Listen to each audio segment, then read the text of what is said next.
Hi everyone, it's Glenda here. I just thought I would share a video with you on how I'm going to set up my Hobonichis for 2015. I have an A6 and the A5. The A6 I'm going to be using as my all-in sort of brain dump, carry everywhere, random notes on the go type thing. And my A5 I will be using for all of my day-to-day planning, weekly planning, monthly planning, yearly planning, and there's quite a few things that I need to track, both business-wise and personal-wise, so I'm hoping I'm going to be able to get it all in that, but I'll share with you that. If I've got room in this video, we'll do it all in one video. If not, I'll split it into two. But anyway, this is my A6. This is just a really quick cover that I made. So I just have my friction pen, multi-friction pen, which I love these things because I'm a bit of a OCD as far as if I make a mistake I don't like anything scrubbed out, so I think it's really cool that I can rub it out. So, and these don't show through on the Hobonichi paper, which is really cool. So this is going to be my setup. I did actually purchase the English version of the A6, the planner, Hobonichi planner, and I also, when I got it, I thought maybe I'd be better off with the Avec, the 12 months but into books. So I purchased that as well too, but I'll do a comparison in a second to show you why I decided against that. Anyway, so what I'm going to do is, obviously it's, as I said, it's going to be an all-in brain dumpy sort of thing. So you've got your months and then you've got your daily starting in December. Another reason why I wanted to use this as opposed to the Avec too is because there is actually a December month that it starts on, so I can start using it in December and the last few days of December, whereas the Avecs start on January 1 and that's it. Now this doesn't have any weekly planning in it, and I'm not sure whether I'm going to need weekly planning for my on the go because all that's going to be done in my A5, but I did actually purchase the little weeks book as well in case I need to, because that also starts in December, which is cool. So I've got that as well. And then just in the back I've just got like a little clear zip pocket that just slides in the back there like that, which I've just got my little stencil which I use all the time for my bullet journaling, and just some business cards and stuff, a few little things that I need to carry, no doubt that might change as I go along. So that's pretty much all it is. At the moment what I'm using is this, which is a grid book, plain book, about the same thickness as what the Hobonichi is, and I'm just bullet journaling in that. So that's basically what I'm going to use this for. Just on the go, really quick stuff, and then anything important and the stuff from my brain dump that I just download at night, last thing, and then in the morning when I wake up, if I have things in my mind, I just jot them down in, on that day's page. Then anything important I can transfer then into my A5 for all my planning and whatnot. So that's how I'm going to use that. The main differences between the English version planner A6 and the Avec, which comes in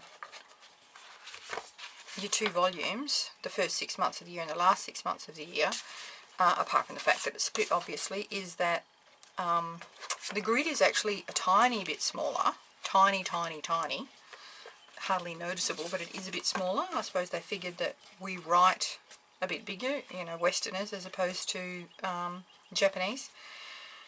Your tabs are colour coded in the Avec, and in English it's just black, and then red for or orange for Sundays. The other difference is that your little calendars down the bottom here, your Monday, Tuesday, Wednesday, so on, which I think that's really cool, and I'll be referring to those.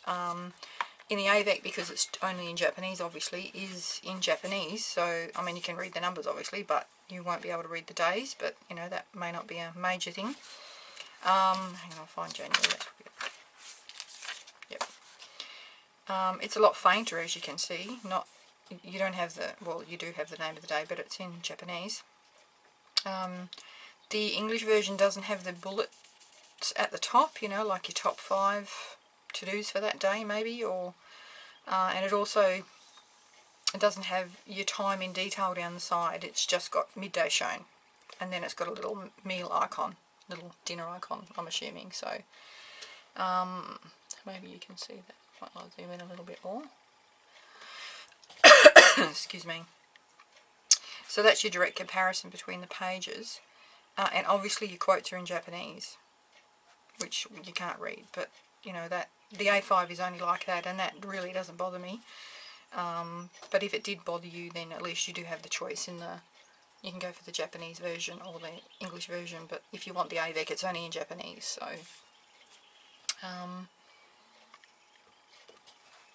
So that's the difference between the two. Yeah, your grid's slightly bigger, no bullet points at the top.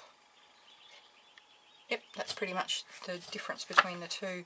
I also purchased the set of 3 little notebooks, which I thought would be really cool if you didn't have enough space on your pages, or if you did want to, and I was considering it, because you've only got the last from the 24th of December, and if you wanted to start, say, the beginning of December, these little notebooks, I think they have 40 pages each, and you get a pack of 3. And they cost me in Australian dollars $5.50, which I think is under $5 US. So you could always use these for your month if you wanted to, you know, for your dailies for December, if you wanted to do that. I've been considering that that's what I might do, because I really want to start using it, you know, in December. So that's another option. And they quite easily, you know, I'm sure they fit into other covers as well. This is just mine. I just made this one pretty basic, but if I didn't use the weeks, or in the back, if I didn't want to use the zip pocket, there's room. It's not too chunky that I can put another book in there, no problems.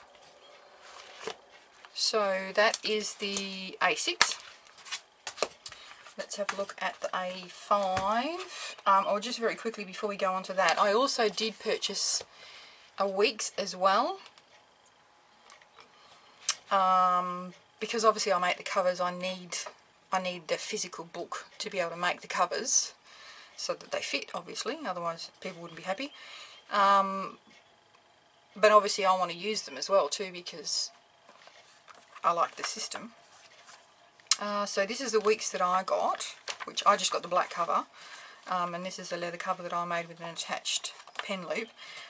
It doesn't need a bookmark because it has its own little bookmarks, but I also purchased the 3 weeks books, the 3 weeks notebooks, which come with the weeks. So if you wanted to go down the road of only purely using the weeks, because you've got your weekly planning, and there is a bit of room for on each day, but if you needed supplementary, then you could do a similar thing to what I suggested with the A6, which is if you use one of these notebooks, you could rule it up and use it as your dailies, because these have 40 pages in them as well. And I've actually started doing some of my own tracking. I did some stamp testing as well, which is really cool. But I'm doing some of my tracking in one of these as well. So, and they just fit neat. That would look really cute, just plopped in your handbag. If you, you know, if you didn't, it's very thin. If you didn't want the fuss or the bulk of a whole A6, and you didn't want to cart your A5 around, I think that would probably be a good in-between thing. That's quite slim, like a wallet. So you could even, I could even turn these into a wallet. These cover, I've had someone ask me about it. So I'm thinking of making another one with, you'll see the A5 in a moment. It's got an additional pocket here, but making that a credit card pocket on both sides, and you'd be able to take your cards with you too, and maybe a little cash if you wanted. So that's another option.